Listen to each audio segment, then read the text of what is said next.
Join us with the breaking news this afternoon. The Reserve Bank's Monetary Policy Committee, the Governor, announcing in just the last couple of moments that the bank has decided to keep interest rates on hold at 3.5%.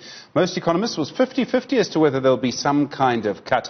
The other news, and possibly the other big announcement from the Reserve Bank, is that they now expect the economy to contract, to shrink by 8.2% this year. In other words, I'm afraid, they believe that you are going to get poorer this year. Let's speak to Xolani Mbanjwa, our business editor. Xolani, afternoon to you. Look, I mean, a lot of people thought that there might be a cut. A lot of people thought that they'll hold. In the end, they've kept some powder for later. And a lot more people hoped for a cut. This should tell us that the Reserve Bank, believes that there is going to be some economic recovery, not at the pace that is needed.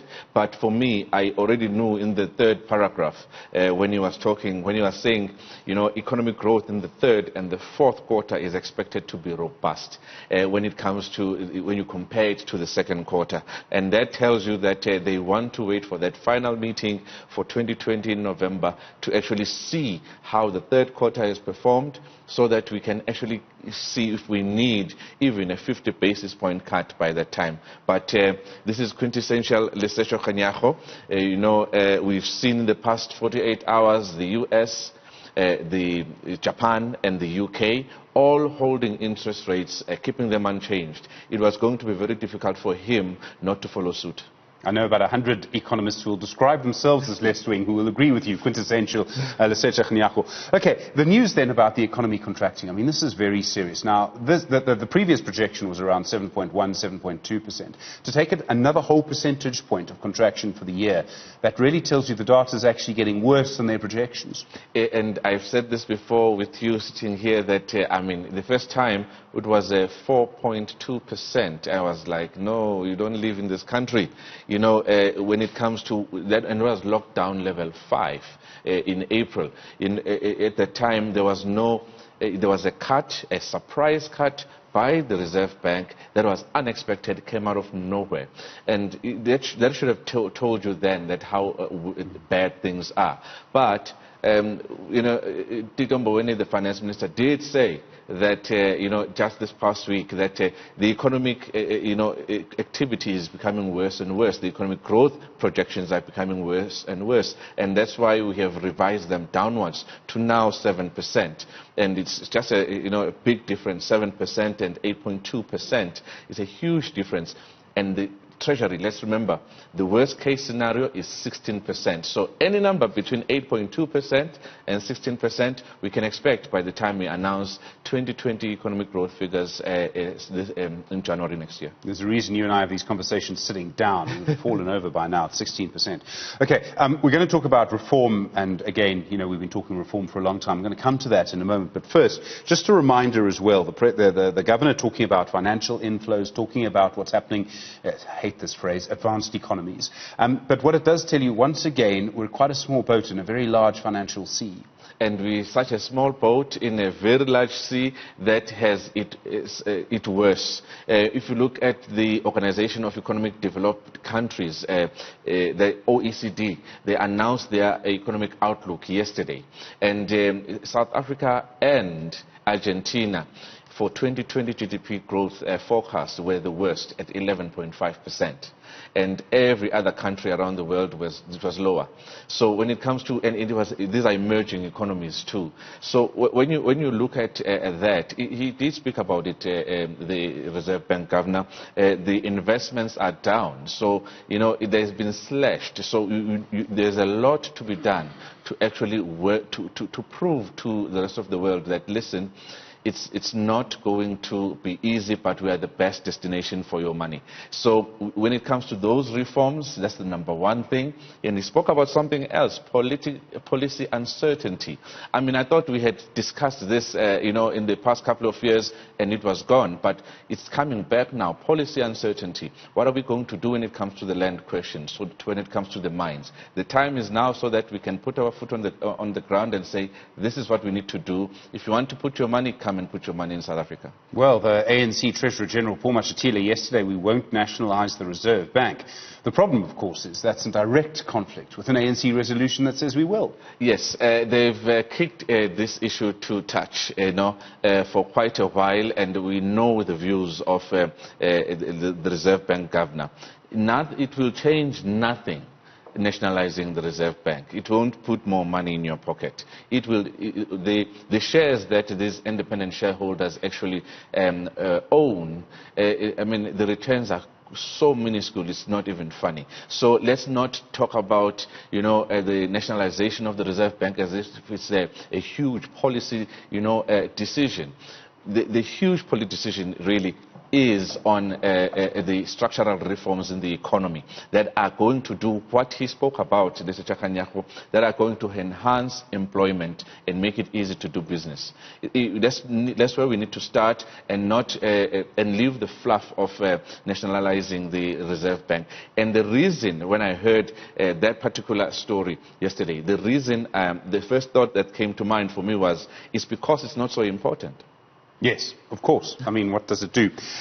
Okay, if we look at a contraction of 8.2% this year, and then forecasts that, it's going to take a little while, one of the sort of ways to measure this without using numbers, which I'm a big fan of, is to say how long will it take to get us back to 2019 levels, right? In other words, pre-pandemic. Yes. At this rate, we're looking at least 3 years. Yes. That's a long time. That is a long time, and we're looking to go back to, not such a good relationship. Really, 2019, we did not have a good relationship. There were 3 quarters of, conservative contraction there. So, it's going to take a while, and it shouldn't really. That's what a lot of people are saying, that it shouldn't. We shouldn't play it safe this time. I know you're going to look at me that way and say, this is people's lives and livelihoods here. Yes, but when it comes to policy matters, when an investor has their money and is thinking about an investment destination, whether in the tourism space, whether in the agricultural space, or in the mining sector, they want certainty about what is going to happen. So right now, there is a lot of uncertainty about economic growth, and how deep it's going to be when we absolutely see the full picture. But it's going to take, yes, 3 years, and the worrying part is that permanent jobs and businesses, jobs have been lost permanently, businesses have been closed permanently. Okay, so let's just sort of look at the calendar, because quite a lot of important economic information has actually happened in just the last 12 hours. The last 16 hours rather. We had President Cyril Ramaphosa's address last night, lockdown level 1. We can all go through what the original lockdown levels looked like. In a way, this might be 1A, who knows, but either way, it's a strong indicator that government wants to get the business going, wants to get the economy going again. No details from the President last night about any economic recovery plan. So all of this has happened. The next big moment on the calendar, I am presuming, unless there's another address by the President just around the economy, which might happen, is the medium-term budget policy statement. Yes, that's happening at the end of October. That's where fiscal policy, that's where we need to see what exactly Tito Mboweni has up his sleeve. It's an important one. Ratings agencies are still looking. We can still, be downgraded. They haven't gone away. So that's a huge opportunity as well for something drastic to be done. But it's what actually economists are actually looking at as well. So before then, we're going to actually see the unemployment numbers. Right now, they're sitting at 31%. We actually expect them to actually rise to above 35, even 40%. They will look bad and they will look grim. So before the MTPPS, the next big data point that we are waiting for is the unemployment rate in this country. And that's going to tell us whether we, for this period, have lost 2.9 million jobs, and are we going to get these jobs back?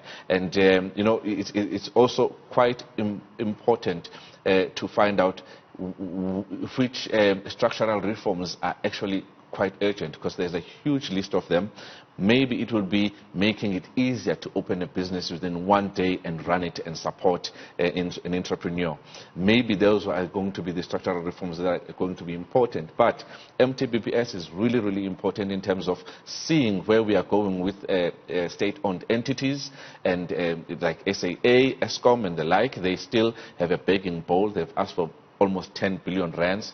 So that's going to give us a picture of how really bad things are. Okay, I mean, and we've got business crying out for reform, frankly. I mean, in a way that we haven't seen before. And it goes back to the South African economy, which many people analyze as insiders and outsiders. If you've got a job, you're in a very good position. If you don't, you're one of the 10 million adults who don't, then you're actually in a very bad position and nothing changes for you. Absolutely. And when you look at the economic recovery plan, which I still want to actually see, and what exactly does it say about what the left hand is going to do that's going to agree with the right hand? You know, so it's really for those who have lost incomes, lost their livelihoods, have lost their homes, and some will lose their homes still. This it comes as a cold comfort, you know, a 3%, 300 basis points rate cut. You know, there's an economic recovery plan. What is going to happen to me? I mean, I have a skill.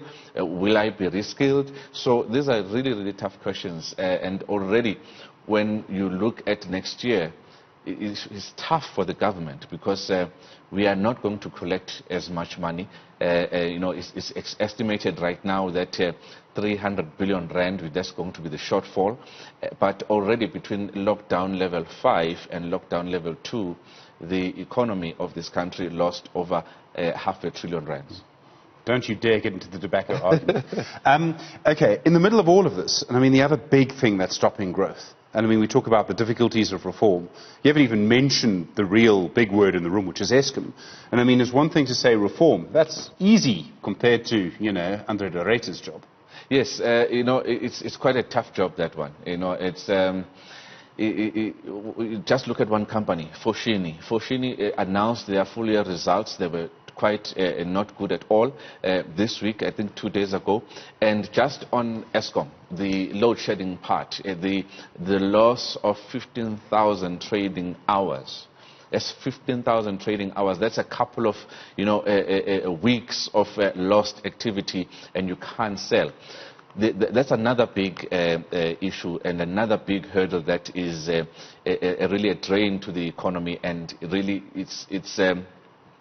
you have manufacturing sector, the mining sector, they can't, you know, operate. And at this time, because we saw in January, in February, with those long, you know, periods of load shedding, there were a lot of businesses that were closed. So going forward, we need to do something about Eskom. But NERSA has already announced that when it comes to government, Eskom can actually procure IPPs from the independent power producer, power from independent power producers rather. So that is quite important, and hopefully it's going to relieve pressure of the city of Cape Town, and actually move off the national grid at some point and buy from independent power producers, which is something that we actually need to see them coming into the space.